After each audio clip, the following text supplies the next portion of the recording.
था कि उन लोगों पे कि वो जमीन दलाल से, जमीन के जो बिल्डर है उनसे पैसा लिया है, वही आरोप वो आप पे लगा रहे हैं कि जो है आप इसलिए आए हैं क्योंकि जमीन दलालों ने कहा है। ऐसा क्या, कुछ पे क्या कहना चाहिए?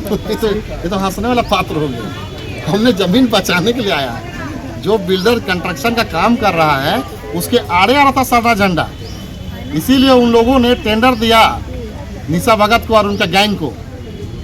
और मैं कहना चाहता हूं अब इनकी जांच होगी। जिस दिन झंडा उखड़ा था उसी दिन 2 महिलाएं गए थी थाना में एफआईआर करने के लिए।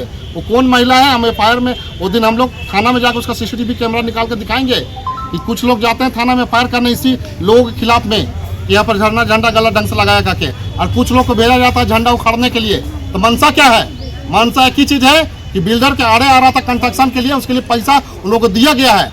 और जब बिल्डर उन लोगों को हड़काया 3 महीना पहले उन लोगों ने पैसा लिया है कि हड़काया उन लोगों को कि अगर आप लोग मेरा काम नहीं कीजिएगा, झंडा नहीं हटाइएगा तो आपका पर्दाफाश करेंगे।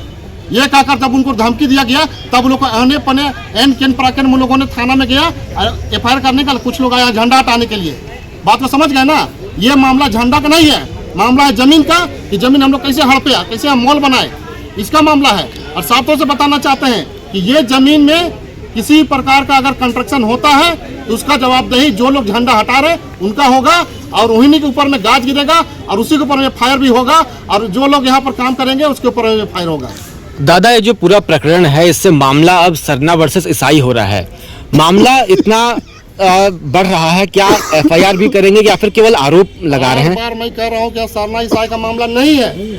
आप लोग क्यों नहीं समझ रहे? बार बार मैं कह रहा हूँ सरना ईसाई का ये मामला नहीं है, लेकिन रंग दिया जा रहा है। ये रंग दिया जा रहा है। जब हम कह रहे कुछ, आप क्वेश्चन के सवाल भी सुनिए। जब आप कह रहे कि अब सरना ईसाई का, मैं कह रहा हूँ कि सरना ईसाई का मामला नहीं है, ये सिर्फ और सिर्फ जमीन का मामला है। जब उनको लगा कि उनकी चोरी पकड़ी जाएगी तब जाके लोगों को सरना ईसाई का मामला को उजागर कर रहे हैं। इस तरह का सरना ईसाई मैं साफ तौर से कहना तो जमीन का मामला है।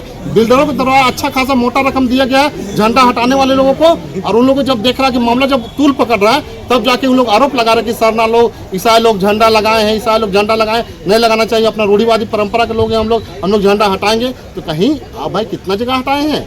उनसे पूछिए जाके क्वेश्चन, जो लोग झंडा हटाए कि आप लोग आज तक कितने जगह सरना स्थल को बचाए हैं, कितने जगह जमीन को बचाए हैं, कितने लोगों को समाज का काम किए हैं और कब से कर रहे हैं? उनसे पूछिए थोड़ा जाके उन लोगों से जिन्होंने झंडा हटाने का टेंडर लिया है। ठीक, झंडा लगाने नहीं देंगे ऐसा कह के आपके विरोधी लोग यहाँ पे बैठे हुए हैं। हाँ तो स्वागत है।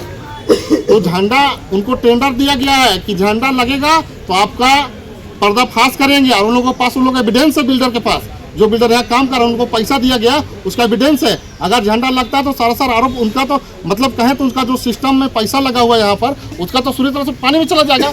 वो अपना पानी में बचाने के लिए पैसा कोई लोग आरोप लगाया है, इसको ऊपर में कड़ी कार्रवाई किया है और बोला कि अगर झंडा लगेगा तो आपके ऊपर पर्दाफाश करेंगे। अब देखिएगा अगर यहाँ झंडा लगता है उनका पर्दाफाश होगा और हम इसका जाँच करवाएंगे, राज्य सरकार के द्वारा जाँच कराएंगे कि कौन कौन लोग कितना पैसा लेकर के ये टेंडर लिया झंडा हटाने का काम करने के लिए।